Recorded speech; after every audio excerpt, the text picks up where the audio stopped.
तय किया है अब मैं इस माहौल के अंदर चुनाव नहीं लड़ूंगा, ये मेरा फैसला है।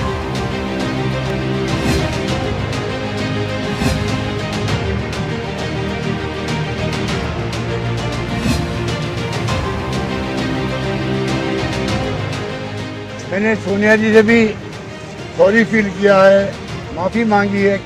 राजस्थान में जारी सियासी संकट के बीच मुख्यमंत्री अशोक गहलोत ने कांग्रेस अध्यक्षा सोनिया गांधी से मुलाकात की। ये बैठक करीब 1.5 घंटे चली। बैठक के बाद उन्होंने ऐलान कर दिया कि वे कांग्रेस अध्यक्ष पद का चुनाव नहीं लड़ेंगे। और मेरी बहुत रेस्पॉन्सिबिलिटी थी कि उस प्रस्ताव पार होता, तो मैंने तय किया है अब मैं इस माहौल के अंदर चुनाव नहीं लड़ूंगा, ये मेरा फैसला है।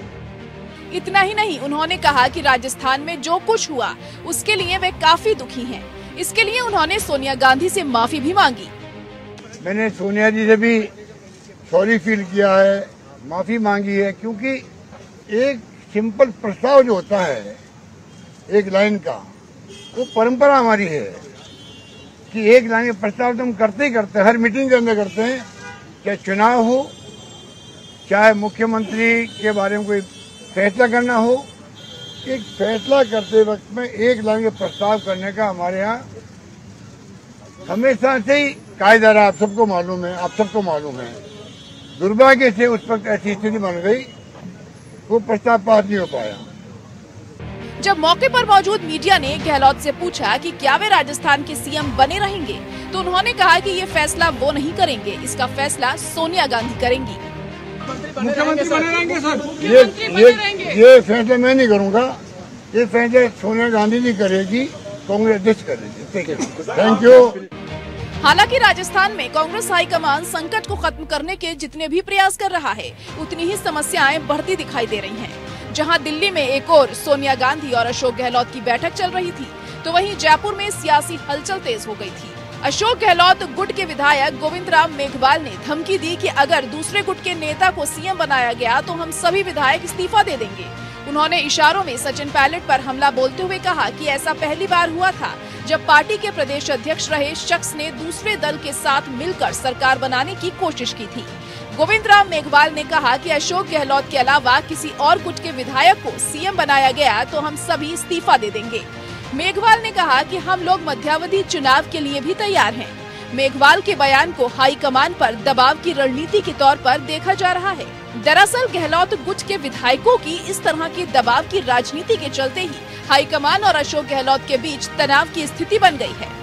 अब एमएलए कांग्रेस के इंडिपेंडेंट मेरे दोस्त हैं। राजस्थान के 200 एमएलए कांग्रेस बीजेपी के सब मेरे दोस्त हैं, और मेरा एक संकल्प है, मैं मेरे किसी एमएलए साथी के खिलाफ कोई बयान नहीं दूंगा। अच्छा नहीं लगता मैं व्यक्तिगत बयान दूं, किसने क्या कहा आप उन्हीं से पूछें। आपको बता दें कि रविवार को राजस्थान में करीब 90 विधायकों के कथित इस्तीफे के बाद सियासत गरमा गई थी। इन लोगों का कहना था कि अगर सचिन पायलट सीएम बनते हैं तो उन्हें ये मंजूर नहीं होगा। इस दौरान गहलोत समर्थक कहे जा रहे विधायक बड़ी संख्या में स्पीकर सीपी जोशी के आवास पर पहुंच गए थे। इधर विधायकों से मिलने का इंतजार कर रहे कांग्रेस पर्यवेक्षक अजय माकन और मल्लिकार्जुन खड़गे बगैर बैठक के ही दिल्ली रवाना हो गए। कहा जा रहा है कि इस सियासी घटनाक्रम के चलते गांधी परिवार खासा नाराज हो गया था। गौरतलब है कि कांग्रेस हाईकमान की रणनीति ये थी कि अशोक गहलोत राष्ट्रीय अध्यक्ष बन जाएं और राजस्थान में किसी सीएम चुनना है, इसका फैसला सोनिया गांधी के ऊपर छोड़ दें। फिलहाल अशोक गहलोत के अध्यक्ष पद चुनाव से अलग होने के बाद दिग्विजय सिंह और शशि थरूर के बीच मुकाबला देखने को मिल सकता है। मैं आज अपना नामांकन फॉर्म लेने आया हूं और संभवतः कल भरूंगा। धन्यवाद। तो गहलोत जी ने क्योंकि हाईकमांड से जयपुर में, तो अब ऐसा सुन रहा है कि अशोक गहलोत का नाम है और अब एक दूसरे प्रॉक्सी प्रेसिडेंट को किया गया है दिग्विजय सिंह के रूप में। दिग्विजय और थरूर नामांकन के आखिरी दिन यानी 30 सितंबर को पर्चा भरेंगे। वैसे शुरुआती तौर पर मामला थरूर बनाम दिग्विजय नजर आ रहा है, लेकिन असल स्थिति 8 अक्टूबर को साफ होगी, जब नामांकन वापस लेने की आखिरी तारीख है। Bureau report.